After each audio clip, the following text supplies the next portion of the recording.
और cyber city Gurugram के बिल्डरों ने सरकार से गुहार लगाते हुए एक बार फिर स्टिल्ट +4 फ्लोर की परमिशन की मांग की है। बिल्डर्स का कहना है कि परमिशन के इंतजार में उन्हें करोड़ों रुपए का नुकसान हो रहा है। ये रिपोर्ट देखिए।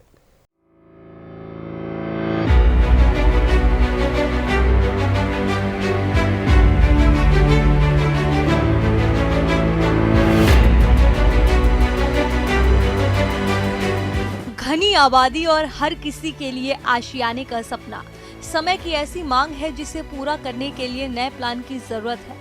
और होम डेवलपर एसोसिएशन के मुताबिक ये इस मांग को स्टिल्ट +4 के फॉर्मूले के साथ पूरा किया जा सकता है, जिस पर डीटीपी विभाग ने करीब 8 महीने पहले रोक लगा दी थी। असमंजस की स्थिति है कि 4 मंजिल होगा या लोगों में कि 3 मंजिल होगा।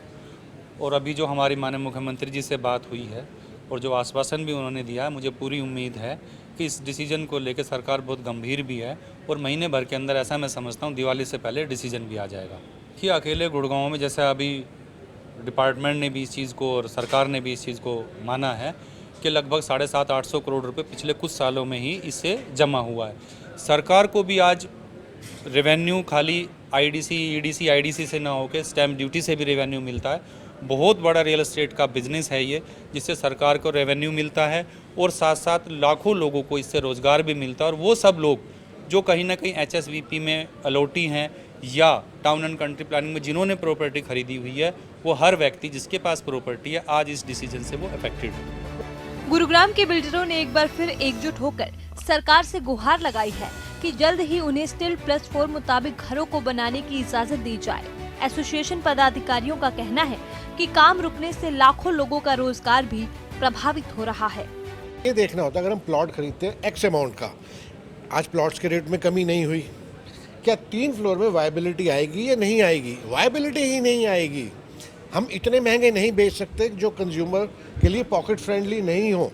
अगर हम जो प्लॉट्स के रेट पुराने वाले हैं उसके अगर हम चल रहे हैं तो वायबिलिटी नहीं रहेगी। आप मतलब कोई भी आम आदमी की पहुंच से बाहर हो चुका होगा। ये 4 फ्लोर होंगे तभी वायबिलिटी आएगी। 4 के 5 हो जाए तो फ्लोर और भी सस्ते हो जाएंगे, क्योंकि हमारे पास जगह तो है नहीं जो हम हॉरिजॉन्टल ग्रोथ कर सके, वर्टिकल ग्रोथ का ही चांस है।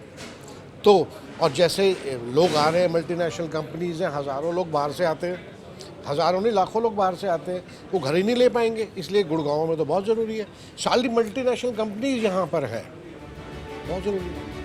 वहीं स्टिल्ट पार्किंग के साथ 4 फ्लोर के निर्माण की परमिशन के लिए बनाई गई एक्सपर्ट कमेटी ने जून महीने में ही सरकार को अपनी रिपोर्ट सौंप दी थी। ऐसे में बिल्डर्स को उम्मीद है कि सरकार दिवाली से पहले उन्हें निर्माण की मंजूरी का तोहफा दे सकती है।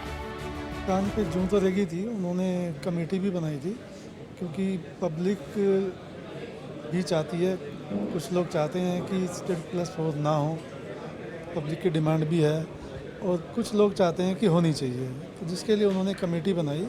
अब कमेटी की रिपोर्ट के आधार पे वो निर्णय लेना चाहते हैं सीएम साहब। हमें उम्मीद है दिवाली तक वो इस निर्णय को बहाल कर देंगे। ज़रूरी तो बहुत है, इससे हमारे लाखों लोग इफेक्टिव हैं।